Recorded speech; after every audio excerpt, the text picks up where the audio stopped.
a very intimate interview with a young lady who has overcome and been victorious in the arena of domestic violence. I want you to put your hands and receive. And she's not really a guest, she's just a member who haven't officially joined yet. You know, this generation and culture, they like shacking, so we gotta deal with the spiritual shacking too. But welcome, Sister J to the stage, please. Sister Nikki J to the stage. Now, they have where's that life jacket? Throw it to me, I can catch it. You might need a safety belt or a life jacket or something, because the day is going to get heavy. But I'm going to give you a word that I promise you, if you desire to be healed, you will be healed. So buckle up, starting with Sister Nikki J. In the message this morning, I wish we had children's church, because it's going to be in your face. Welcome to the stage, Lady J. First of all, before we even get into this interview, let me say, I thank God for the sound ministry. Everything is finally right and tight. Give God praise for the sound ministry. It's a great relief to be able to flow in the anointing without worrying about technical difficulties. Now, we're going to get right into this, I'll give you the questions up front, but we'll go back and break them down one by one. First, Lady J, if you would, I want you to share with us a brief synopsis of your time in domestic violence, when you were a victim of domestic violence. And I want you to share that experience. And then right after that, my next question will be, why in the heck did you stay so long? And then after I ask you that face question, why did you stay so long? Then I'm going to ask you, what gave you the courage and the ability to finally say enough's enough and get out? And then my final question will be, how are you now, the aftermath? So let's get right into it. Okay. At the age of 17, I first experienced domestic violence when I was in high school with my oldest son's father. And I really didn't know what it was, because you hit me, I'm going to hit you back. That's basically how I was. Over the years, still kind of the same thing with different boyfriends, but I decided, I said, you know what, when I gave my life to Christ when I turned 30, I had it all planned out. I had it all planned out. It wasn't God's will. I had it all planned out. I got married at the age of 30 to the guy that I thought he was the man of my life. You know, the horse and the carriage, the Prince Charm and everything. Within a year of us getting married, that's when the domestic violence started. And it lasted for a period over 10 years. Off and on. And up until last year, I didn't even know what domestic violence was. The word domestic violence, I just knew that I was getting abused by a man that I took vows with. And from time after time, you know, we went through a period of 3 months, everything is good, and then here comes the beatings, the slappings, I mean, anything you can name, he was doing. And I kept praying, you know, because I'm thinking, he got a sickness, you know, I got to stay here with him because he's going through something. And not realizing it was a generation thing, his dad did the same things to his mom. So for a period of time, moving out, moving in, you know, it was times where family gatherings, I couldn't even go to family gatherings because I had bruises on my face, bruises on my body. And during this time, my kids never really seen, I'm thinking, never really seen anything. When I went to his family, mom knew, dad knew, pretty much the core people of his family knew what was going on, but it was always cover up. So throughout the years, I dealt with it, I stayed. My kids were in high school, they were very popular in school. So, you know, I didn't want them to be embarrassed, so I put them before myself. By not wanting them to be embarrassed, and I would go to my kids' functions, and when they would call, when my daughter was a cheerleader for Klein High School, we would have banquets, and parents, single parents, moms would go up there without the dad. And I'm like, I never want Bree to go up there without having her parents, her mom and her dad. So throughout the years, you know, not all the time was bad, But we talking about the times where somebody put a gun to your head, that you shared vows with. Somebody told you would never be nothing, you'll never be successful, or you wanted to be too successful for me. There was jobs that I could not work at. I worked downtown for Continental Airlines. I ended up having to quit my job because if I took a lunch break too long, we talking about somebody checked the mileage on my car. You checked my car to see if it was hot when I came home. So we talking about somebody tell you, you look like a clown when you wear makeup. I barely ever wore makeup. Just started wearing makeup about 2 months ago. Just little things, pulling my hair out. It got to the point where I was suicidal. Like, if I got to continue to live like this, I'd rather just go ahead and end it. So over a period of time, we saw counseling, church counseling. I probably went to every pastor, prophet, got every book, every song. Nothing was just getting it. Nothing was getting it. I kept just drowning.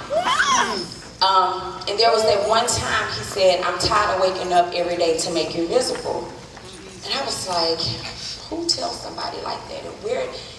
I'm tired of waking up every day to make you miserable. So I'm like, something is wrong with him. So I'm seeking counsel from him, trying to make sure he repair him because I need to make sure the kids are good. And that was the whole thing. So my son was getting ready to graduate. I was like, okay, I got a plan. When he graduate, we're gonna leave.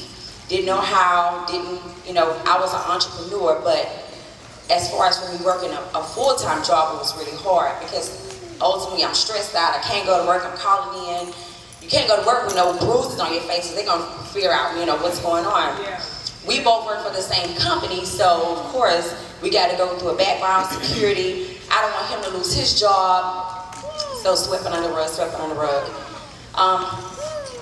And that went on for a very long period of time, to the point where I had a nervous breakdown 2 times. Was hospitalized, spent tons of money on counseling. This last counseling I went to a year ago, and I was telling her the series of things that happened. She set up in her seat, she said, I've been counseling for over 20 years, and women like you don't make it. They either kill themselves, kill the family, they kill everybody. Yeah. But I knew I had something. I knew I had a purpose, but didn't know what. And I would cry to God and ask him, God, take me out. But he would remove him, but I would go right back and get him. Yeah. Listen to this. I would go right back and get him. Yeah. Because I got so comfortable. I got so used to having somebody laying in a bed with me every night. Didn't matter what this man was out here doing. And we talk about a guy that I'm 30. I want to be married when I'm 30. I want to buy my house. I want this. It happened. But we talk about a man, after he took vows with me, he was engaged to 2 other women that I found out about, living a whole other life. So how did you find the strength to escape? When was enough enough? In 2014, we went right before we went on vacation. I went to go do an event in Dallas, and on my way back, I was falling asleep at the wheel, and I called him and I said, "Hey, talk to me so I can make it home." He kept hanging up, and I'm like, something must be wrong. So now, mind you, it takes about 3.5 hours to get to Dallas. I was driving 100 trying to get back home because now I'm so mad because how you not waking up? How you not talking to me? And I'm telling you, I'm falling asleep. I can kill myself behind the wheel. So by the time I get to Houston, we live in Tomball, I'm asking him where he was. He said he was on Spring Cypress. I'm leaving out my neighborhood. I see him. This is how his truck is going. And at the, he had a drink and he would drink. And by the time we get to the house, he pull in, I pull in behind him. And so I get out the car, I'm angry. And he gets out the car, his dad was in the yard, and he started fighting me. Then he went in my car and I had like chairs, because I did an event. He had picked up like 3 chairs, and when he went to go hit me in my head, his dad grabbed him. So that time, the next day, we had to fly out for vacation. So all that night, he never apologized, and I'm like, I gotta go on a 14-day vacation with this monster because my kids, I could not upset them, disappoint them.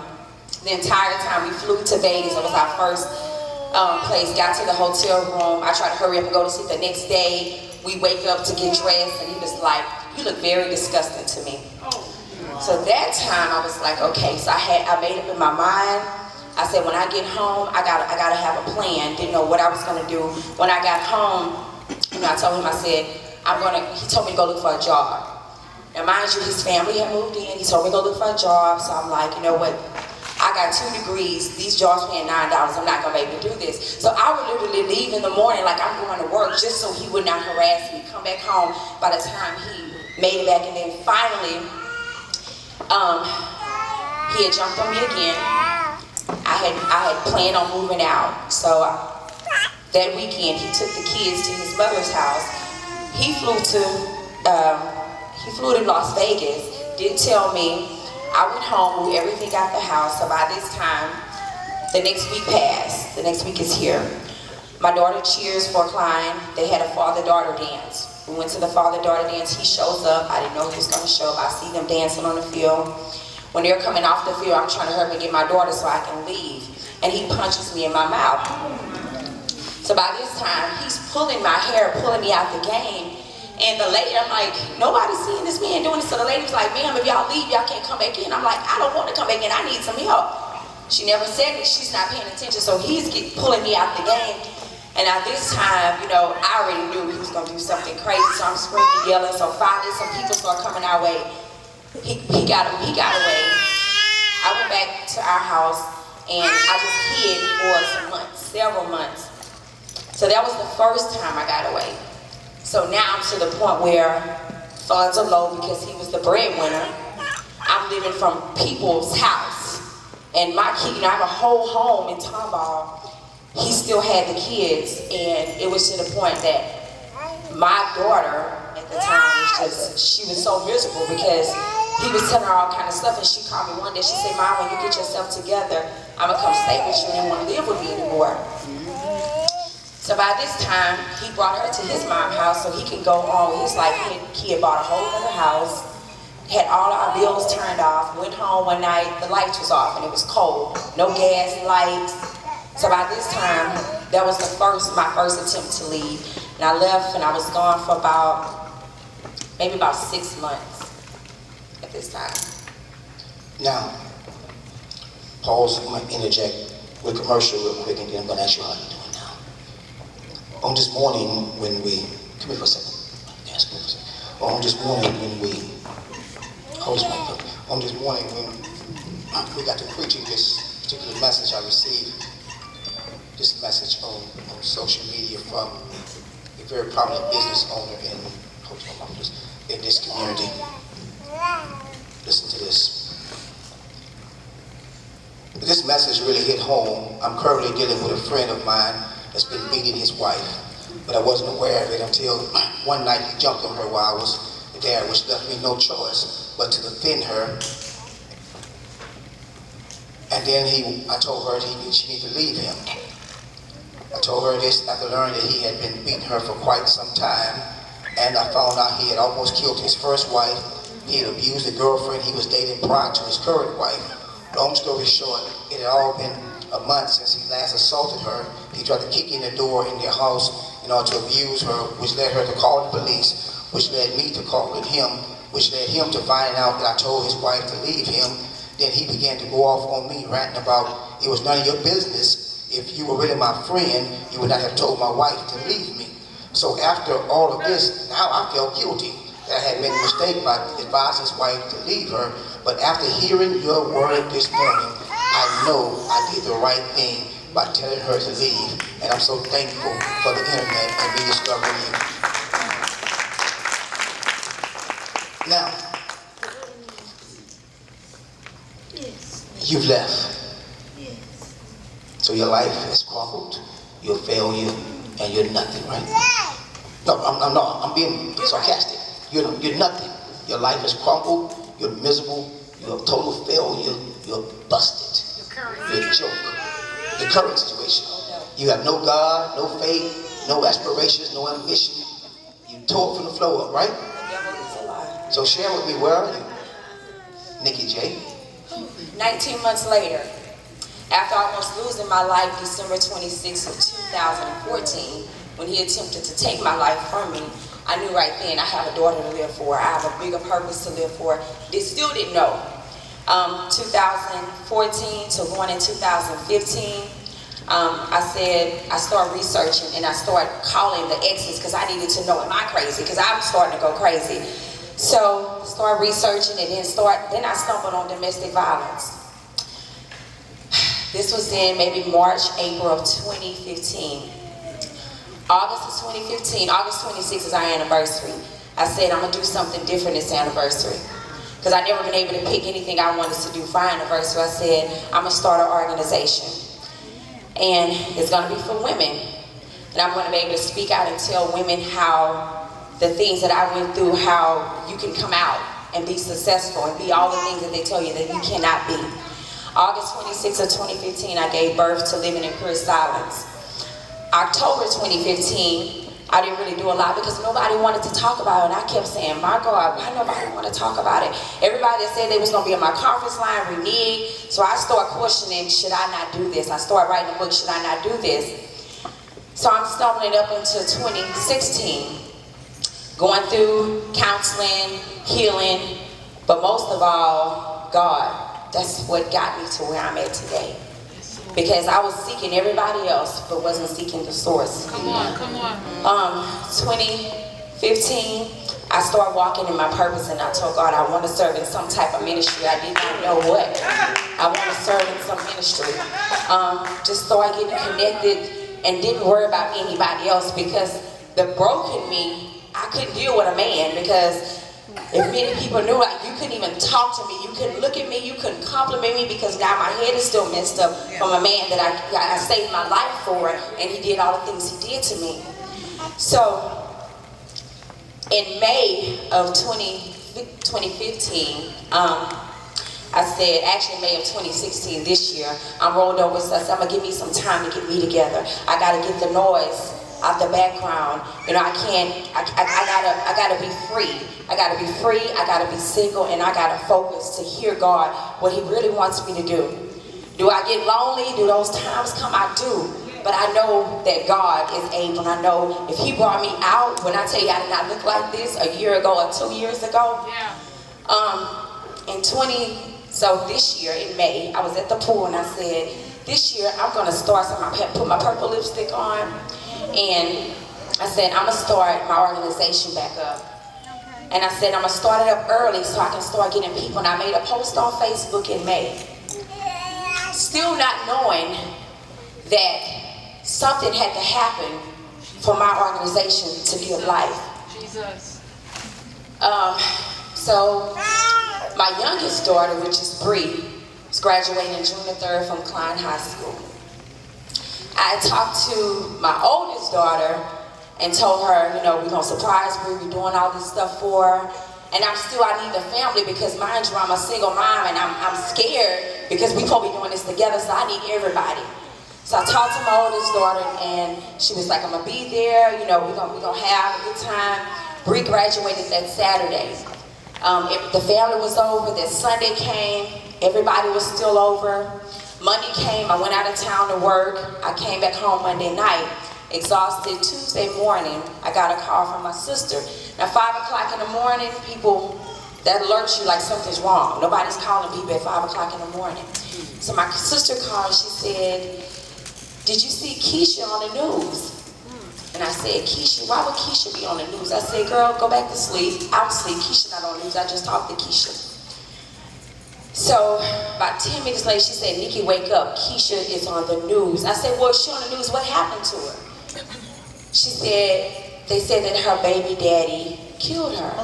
Oh. So I said, I just talked to Keisha, so still not registering. I go on Facebook, I don't see anything. Then I go on Keisha's page. You know, I said, what's Keisha's name? Because it wasn't Keisha on Facebook. I said, what's her name? So I'm scrolling, I done connected to somebody else's page to get to her page, and I'm seeing Newsline and Timeline. But mind you, my phone was still on silent from work the day before, and my phone was, people was calling. But when my sister called, it woke me up because it's under the pillow. So I'm like, this is not true. I don't even know how I got from Tomball to Gulf Coast Apartments.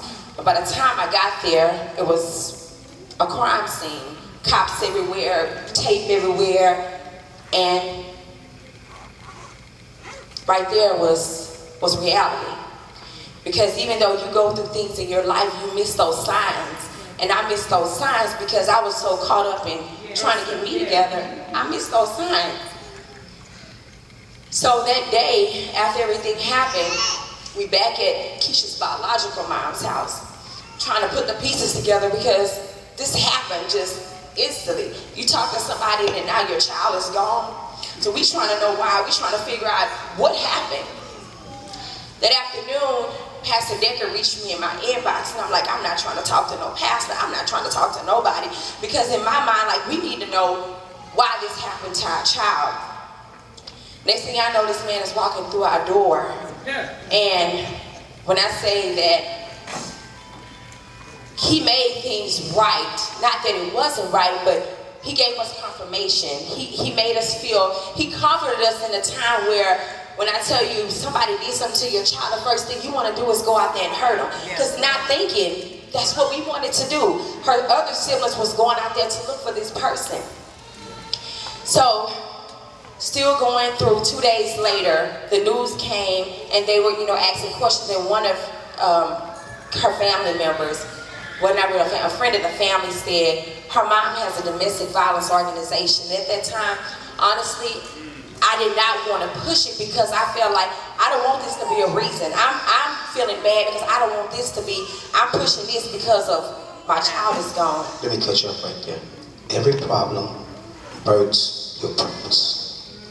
When the Bible says all things work together for the good, every problem has the potential to birth or rebirth your purpose. We're going to stop here, but let's give Lady J a great big hand for her transparency. Come on, I give you guys back to her transparency and her spirit to God. Now, the final thing, I need the praise team to come back. Give me a song. Men, get in place. Let's receive the offering, and then I'll go right into the word. So this final phase, and then we will have one more song and offering, and then I'll go into the word. Lady J. And when I tell you struggle, rap, and strength, I started this organization, and when I tell you I go out and speak to women and men, because men, it happens to men too, but I'm in a place where I know God is using me and walking in my purpose. And when I tell you you're going through something, trust Him. Because where I'm at today, when somebody told me I wasn't going to be nothing, trust me, I am a whole lot to a whole lot of people that need me, and I am walking in my purpose. And it's not just for, my organization starts for kids that's age of 6 up until adults. So I just want to let you know, whatever you're going through, trust God, because He brought me out. When I tell you I was suicidal, but I'm standing here today, and I just thank God. I thank His pastor, I thank His wife,